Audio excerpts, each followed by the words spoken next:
আমার এক কাহিনী মনে উঠছে।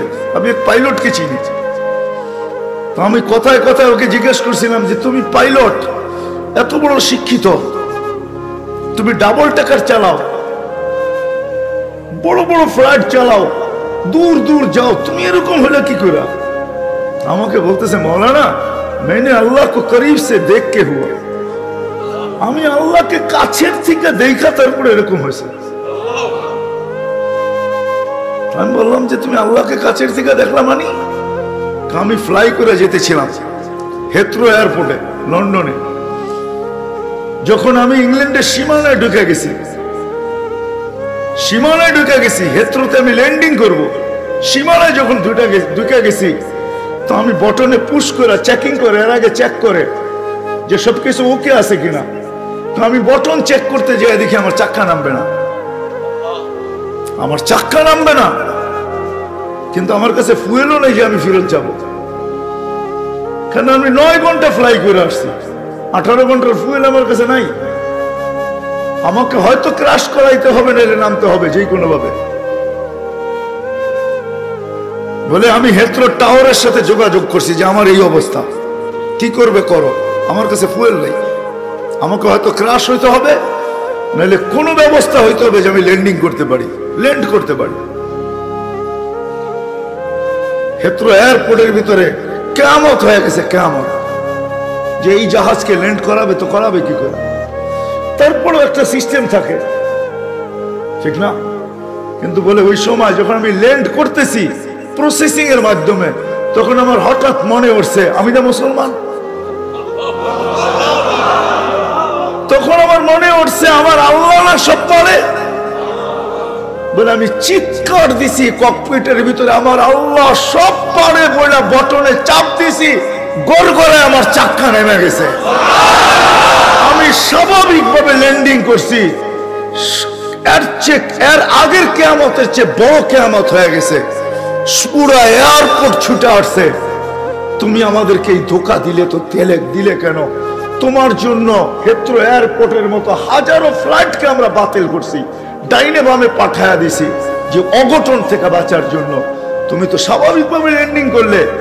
তাই আমি বললাম যে চেক করো, তারপরে কথা বলো।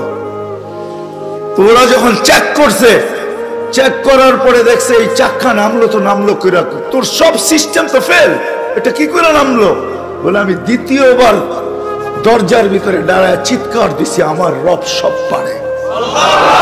তখন আমি এয়ারলাইন্সের মালিককে, এয়ারলাইন্স চালাদেরকে চাবি বুঝাইয়া দিছি, লও তোমাদের চাবি, 4 মাস পরে চাবি আমি হাতে নিব, যদি দেও, এর আগে নিব না। আমি এইখান থেকে চললাম, কেন আমি মালিককে কাছের থেকে দেখে ফেলছি। সত্য এটাই, আমি আপনাদেরকে এই সন্ধানে দিতেছি, সত্য এটাই। এই জন্য আমিও দেখা বলতেছি যে এই দেশের মাটির সাথে, মানুষের সাথে আল্লাহর ভালোবাসা আছে। কেন এই দেশে একটা পরিবেশ আছে যেটা দ্বারা মানুষ হবে।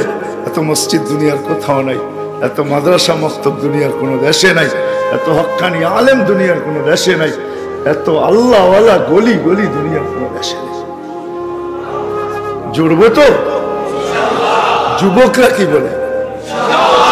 আমি কি বুঝাইতে পারলাম?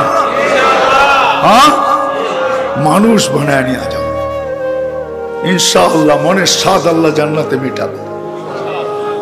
আমাদের মালিক শুধু মনের স্বাদ মিটাবে না, বরং আমরা যতটুকু স্বাদ রাখবো এর চেয়ে 10 গুণ বেশি স্বাদ আল্লাহ আমাদের মিটায় দেবে।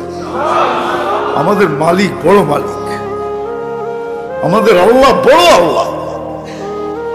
হ্যাঁ, আমাদের মালিক বহুত বড়, যেটার বর্ণনা দিয়ে শেষ করা যাবে না। কত বড় আমাদের মালিক, সব রাখা আছে। যুবক একটু সহ্য করো। হ্যাঁ, দুর্গন্ধময় জায়গা দিয়া যাইতে কারো কাছে রুমাল না থাকলে যেরকম নাক চাইপা ধরে আর দ্রুত পার হয়, ঠিক এই ছোট জীবনটাকে এইভাবে পার করো।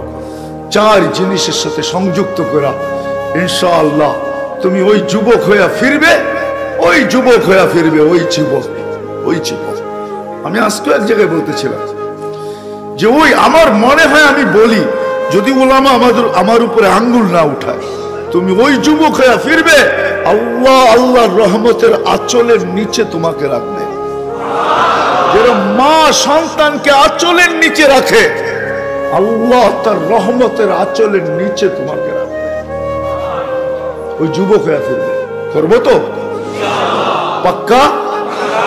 সবাই কি করব? মসজিদে সময় দিব,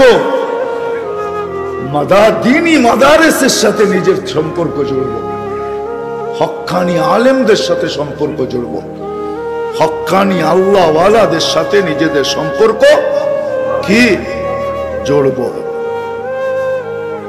নিজেদেরকে বাঁধবো, চার জায়গার সাথে বাইদা রাখবো। যত বেশি দিতে পারি তত উপকৃত হব, তত তাড়াতাড়ি হবে। কিছু মেশিন আছে, কিছু সিস্টেম আছে, হ্যাঁ কিছু সিস্টেম আছে তাড়াতাড়ি হয়, কিছু সিস্টেম আছে স্লোলি হয়, ঠিক না? আস্তে আস্তে হয়, সময় লাগে। আবার কিছু আছে কি খুব দ্রুত হয়। ইনশাআল্লাহ যত বেশি সময় দিব তত বেশি আল্লাহ আমাকে মানুষের মতো, মানুষ তত দ্রুত গতিতে বাড়াবে। আল্লাহ আমাদের সবাইকে আমল করার তৌফিক দান করেন। ওমা আলাইনা ইল্লাল বালাগ।